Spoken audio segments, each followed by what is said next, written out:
I'm Carson Warren, and I'm going to give you a TED Talk on how to grow your skills in the business world. So let me get started. Creativity.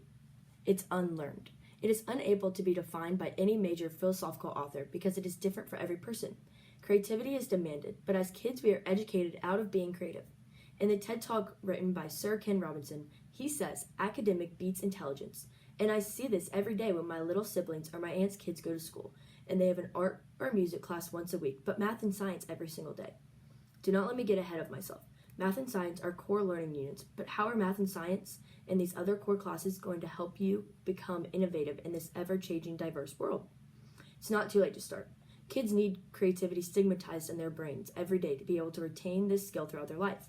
Statistics show 98% of 5-year-olds are creative, but only 2% of adults. Why do you think this is? I struggled all week coming up with an idea that would be considered creative for a simple class project.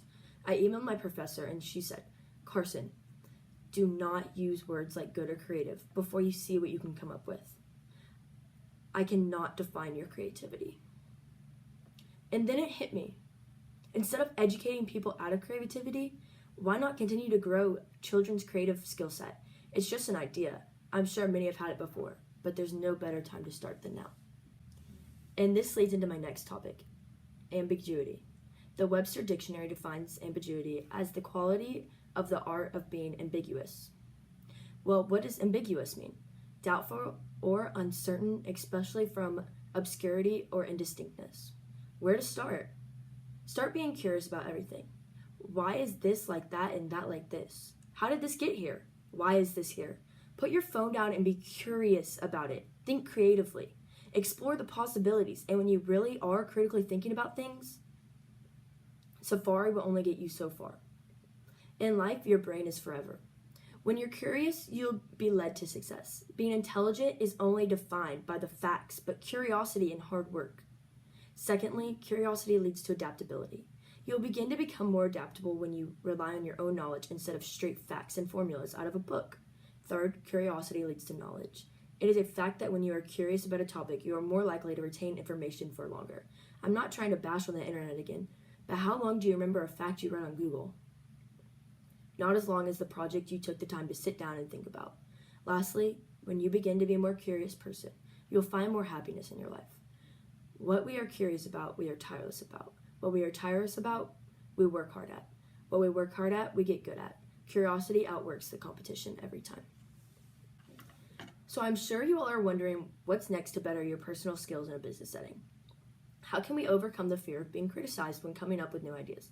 Divergent thinking in the business setting is necessary for innovation. It's time to move past thinking like everyone else does on the surface level is the only right idea. This year has proved exactly the opposite of that. COVID-19 has struck every area of the world differently, and no government official globally has had to attempt to deal with the global pandemic until this year. So what's the right way to handle it? We saw each country coming up with their own ideas and areas to save their country economically. Italy locked everyone in their house and arrested them if they left. America closed down our nation, but all these ideas just ended up in financial despair. It is the group of innovators constantly bouncing ideas on how to save their people and economy and trying these ideas until one of them has worked. If the project team did not see every idea, good or bad, our country would still be in phase 1 of trying to recover. It's time to stop being scared of the potential failure. Be you, be unique, and think differently. It's a world of innovation and diversity. Take your stand to move farther in the business world. It is a dog-eat-dog world. You need to take your risks to succeed. My next topic of interest is risk and resilience. Your goals for your life are able to be succeeded, but how will you get there and how will you overcome the challenges on the way? Do you think if Steve Jobs gave up his dream of creating Apple after his first failure, that he would be the millionaire he is today and such a common household name? It is important to accept your failure. This is a very hard task for Americans to do. You have to overcome the mountain that says if you fail, give up. No! Maybe you failed on a test or didn't get the job or didn't win the award. But that does not mean that you cannot try again and again and again and get it right next time. Realize your weaknesses and develop them into something greater. Take chances, be a risk taker, try out new things, and broaden your development as a person. You are only smart as your intelligence. You gain intelligence by learning new things, and this goes beyond what you can learn in school. Failure seems like embarrassment and shame, but you need to take it as a chance to grow. Thank you for listening.